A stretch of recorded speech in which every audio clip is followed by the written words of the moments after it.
Hello again, Adam D. Simone here. So you already have Medicare Part A. You're looking to sign up for Medicare Part B, mostly because you were on your work or your spouse's work group health insurance, and now you're looking to sign up. There's basically two things you're going to need. One is to fill out the Part B application, which I'll show you in a second, and two is this employer verification form. So this form is called the CMS L564. In the past, Social Security has accepted a letter from your employer on employer letterhead to process this. However, I have had people where that has been rejected. So I would suggest you just use this form because this is what they tell you to use. It's going to make it a lot easier for you.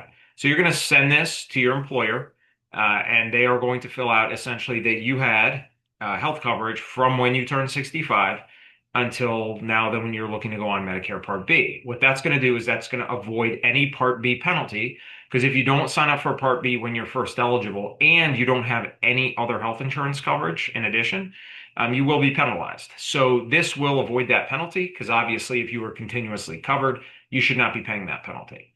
All right, so very simple form. You're going to put in you are the applicant. So whoever's signing up for Social Security or for Medicare Part B is the applicant. Medicare Part B applicant. All right. Now the employee is going to be whose work insurance it was. Now, if you were also the employee, meaning you were the one, it was your work insurance, not your spouse's, um, you don't have to fill that out, right, because it's just as if different. So you just put your name in. Again, employee, if it was your spouse, you would put your spouse and their social in so that they can verify the health plan. You're going to need the employer name, employer address, city, state, zip code. All right.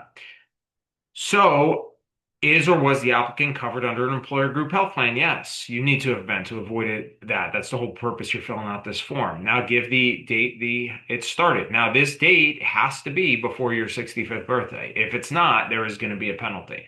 So, if there was multiple employers, I've had this that bridged you from 65 to now, you're going to need to have multiple forms signed, just so you understand that. Most people, it's not, but you would need to have multiple forms signed to bridge that entire gap. All right, so the date the coverage started, did the coverage end? If it has ended, click yes. If it's still ongoing because you're timing it with your Medicare, just leave that blank. That's fine. When did the employee work for your company? So again, that's going to either be you or your spouse, depending on who was the one who had the insurance. You're going to put the from and to date. If they're still employed, click yes. You don't have to put an end date. If you're a large group health plan and the applicant is disabled, list all months your group health plan was primary payer.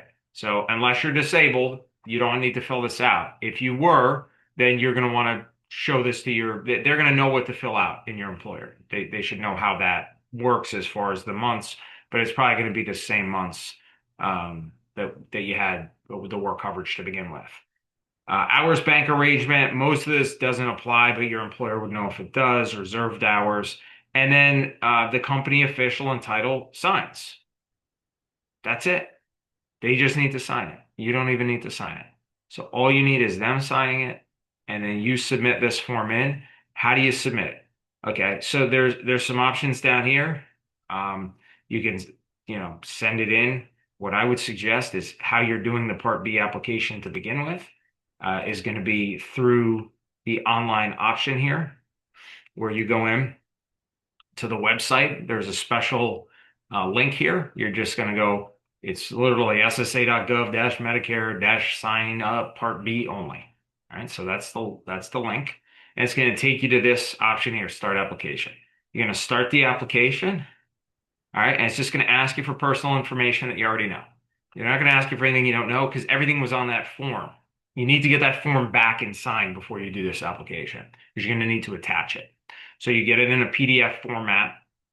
All right. You just go through this application and fill out what they ask. It's just going to be personal information. There's going to be a little box that asks when you want your Part B started. You just put in the effective date that you want. And then you attach the form at the end. There's an option to attach it. It's basically going to ask you the same information that's on the form. It's just going to have it in application format. So with this submitted now, you'll be all set. You will get your Part B approved. And then they'll also have the letter to show that there's no penalty, which is what you want. So fill out the application, attach the letter, and you'll be good to go.